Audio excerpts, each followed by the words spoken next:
Hey, what's good, fam? Kyle Henderson, Bama Football on YouTube. Coming to you from beautiful Tuscaloosa, Alabama. Hit the thumbs up, like, and subscribe.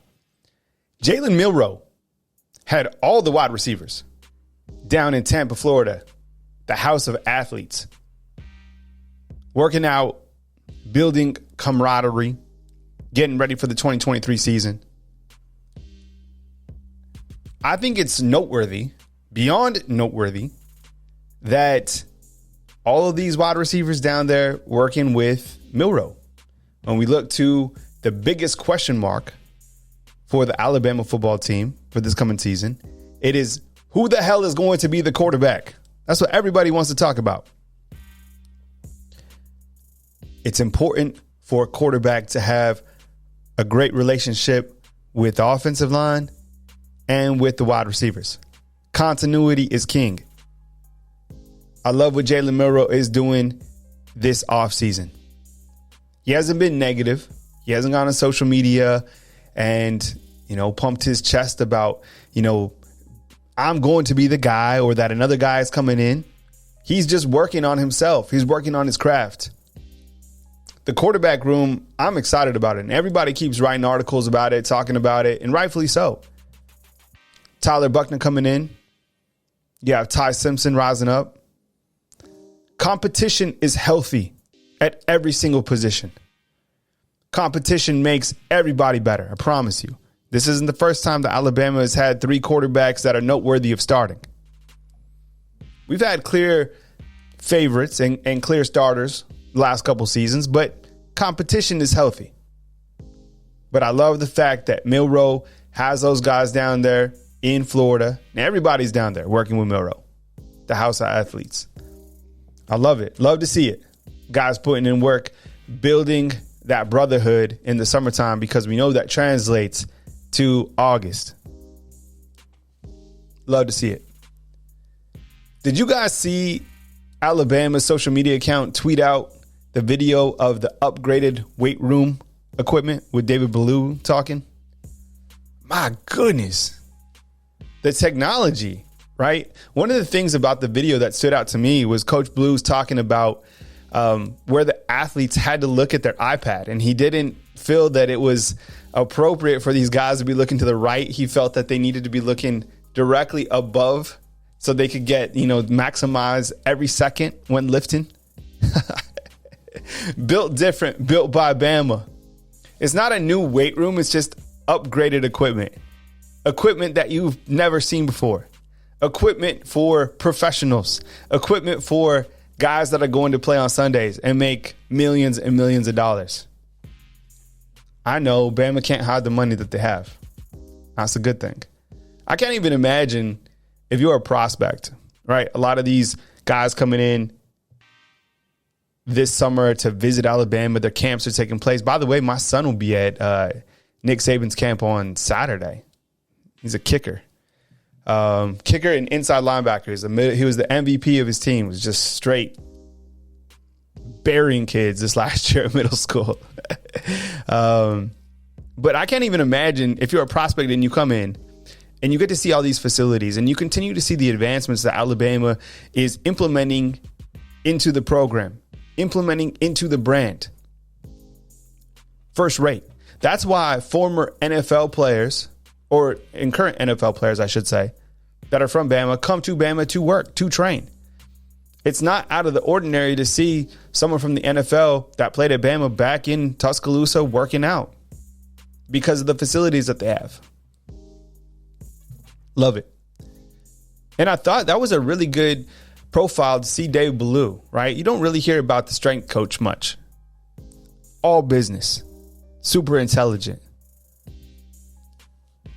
Great addition for Alabama football team.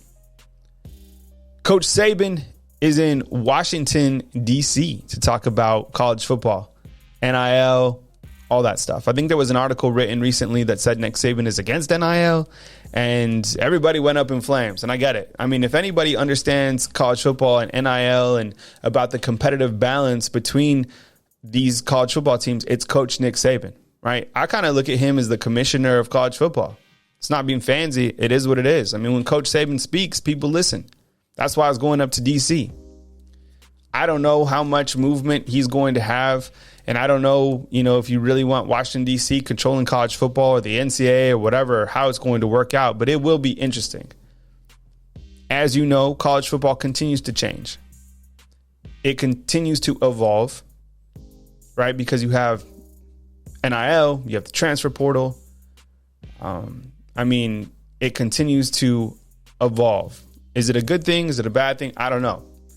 That's for the guys who are in the trenches, like Coach Saban and, these other coaches to really give their feedback. And like I said, I don't know how much is going to change by speaking in front of, reps in DC, but, I guess it'll be interesting to follow. Let me know what you think about it inside the comment box. We had a commitment class of 2024, Joseph Ionata, out of Calvary Christian, Clearwater, Florida, came up to Alabama on a visit and pulled the trigger, committed. It's a 3-star on On3, and he is 6'5", 295 pounds. The class of 2024 for Alabama starting to come together nicely. They don't have an overwhelming amount of commitments, but they are ranked 3rd on On3. And you have Georgia and Ohio State above Alabama. Georgia already has 17 total commitments. Ohio State has 13. And Alabama has 8. Clemson landed a 5-star recently. I know everybody was excited about that. They are in 4th behind Alabama. When you look to Alabama's class of 2024, Julian Sain certainly comes off the board. You got your quarterback out of California. I don't know why. It's always exciting when you get a quarterback from California, right? Like, you kind of look to California as like the guy, like almost like a quarterback state. Maybe that's for like Bryce, but am I wrong on that? Just feels different when you get you feel good when you get your quarterback from California. I don't know. Maybe I'm wrong on that, but I just kind of see it like that. Jalen Milroe, big time player, committed, and the top player in the state from Pinson, committed to Alabama. You have Perry Thompson. He was recently in Alabama. I think he's scheduled for an official in Auburn. That could change. If you follow Andrew Bone, things look great for Perry Thompson, sticking with the Alabama Crimson Tide. Great wide receiver. Jeremiah Beeman, also committed to the Alabama Crimson Tide out of Birmingham, another in-state prospect. And then you have another in-state prospect by the name of Sterling Dixon, linebacker, 6'2", 205 pounds. Caden Jones out of North Carolina. Rico Scott out of Pennsylvania. And then Joseph Ionata joins the squad from 2024 from Clearwater, Florida. How do you feel about this commitment class thus far? I like it. Coming together nicely. Still leaves room for a lot of excitement. Recruiting continues to pick up as we cruise through the month of June. My name is Kyle Henderson of Bama Football on YouTube. Hit the thumbs up, like, and subscribe. I almost said Bama Insider. I still it's what I did for such a long time, so sometimes it just rolls off the tongue. Hit the thumbs up, like, and subscribe. I appreciate you guys listening, watching, wherever you guys are coming from. Let me know where you're coming from inside the comment box. I always like to see where you guys are listening from, watching from. I appreciate the support. SEC Media Days, about a month away. I'll be in Nashville, Tennessee. I'll be up there bringing you all the press conferences and news and notes. I kind of look at that as a start for, the college football season. So just wanted to get on here real quick and, go over some notes. I know you got Bama baseball taking on the number 1 team in NCAA baseball, which is Wake Forest, Deacon Demons. That series will take place this weekend. Really amazing to follow that baseball team. I know we don't, cover the baseball team, but still friends with the interim baseball coach, Jason Jackson. He's done a really great job, getting that team on track considering what they went through as a team. It's been a gritty performance for sure. Hit the thumbs up, fam. I appreciate you guys sticking with us through the summertime. We'll be back with another video right here on Bama Football on YouTube. Kyle Henderson coming to you from beautiful Tuscaloosa, Alabama. Appreciate you, fam, more than you know.